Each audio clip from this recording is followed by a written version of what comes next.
সমস্ত জল্পনার অবসান ঘটিয়ে অবশেষে লজ্জা মুক্তি। প্রায় 2 দশক পর কলকাতায় ফিরলেন তসলিমা নাসরিন। তিলোত্তমায় ফিরে আবেগে ভাসলেন দ্বিখণ্ডিত উপন্যাসের লেখিকা। কলকাতায় ফিরে ভালো লাগছে বলে জানালেন। দীর্ঘ 19 বছর তসলিমার কলকাতা প্রত্যাবর্তনের পেছনে শুভেন্দু অধিকারী সরকারকে কৃতিত্ব দিয়েছে সেকুলার মিশন।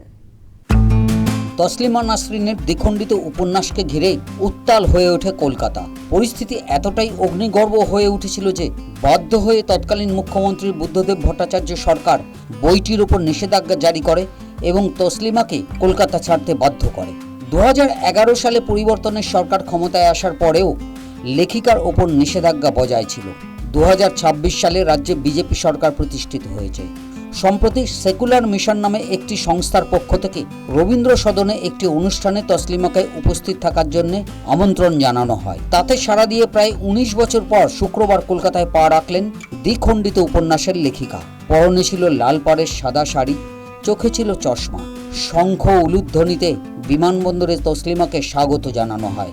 দীর্ঘদিন পরে তিলোত্তমায় ফিরতে পেরে উচ্ছ্বসিত তসলিমা। আসতে পেরে তার যে ভালো লাগছে তা জানাতে ভোলেননি লেখিকা। খুবই ভালো লাগছে, আপনাদের সবাইকে ধন্যবাদ। কি করে তসলিমার কলকাতায় প্রত্যাবর্তন সম্ভব হলো? বিমানবন্দরে এই নিয়ে মুখ খোলা হয়েছে সেকুলার মিশন সংস্থার পক্ষ থেকে। এই জন্যে শুভেন্দু অধিকারী সরকারকে ধন্যবাদ জানিয়েছেন সংস্থা। সেই সঙ্গে তসলিমার পাশে সংস্থা আছে বলে দিয়েছে বার্তা।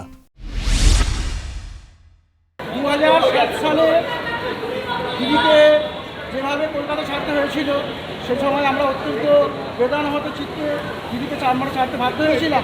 আমরা প্রতিবাদ করেছিলাম, কিন্তু দীর্ঘ 20 বছর, প্রায় 3 বছর পর আমরা আমাদের প্রিয় লেখিকাকে সসম্মানে কলকাতায় ফিরিয়ে আনতে পেরেছি। সুতরাং আজকের দিনটা খুবই আনন্দের দিন। আমরা এই মুক্ত পশ্চিমবঙ্গে অর্থাৎ আমরা যে একটা মুক্ত চিন্তা আবহাওয়া পেয়েছি, মাননীয় মুখ্যমন্ত্রীকে ধন্যবাদ, তিনি আমাদের স্পেসটা দিয়েছেন যে আমরা লেখিকাকে আনতে পেরেছি, তিনি সিকিউরিটি ব্যবস্থা করেছেন এবং আমার সাহায্য করেছেন। 1 আগস্ট শনিবার রবীন্দ্র সদনে মৌলবাদ বিরোধী কবি সাহিত্যিকদের অনুষ্ঠানে যোগ দেবেন তসলিমা নাসরিন। সেকুলার মিশন আয়োজিত অনুষ্ঠানে থাকতে পারেন মুখ্যমন্ত্রী শুভেন্দু অধিকারীও। সেই মঞ্চ থেকে দ্বিখণ্ডিত লেখিকা কি বার্তা দেন, এখন সেদিকেই নজর সকলের।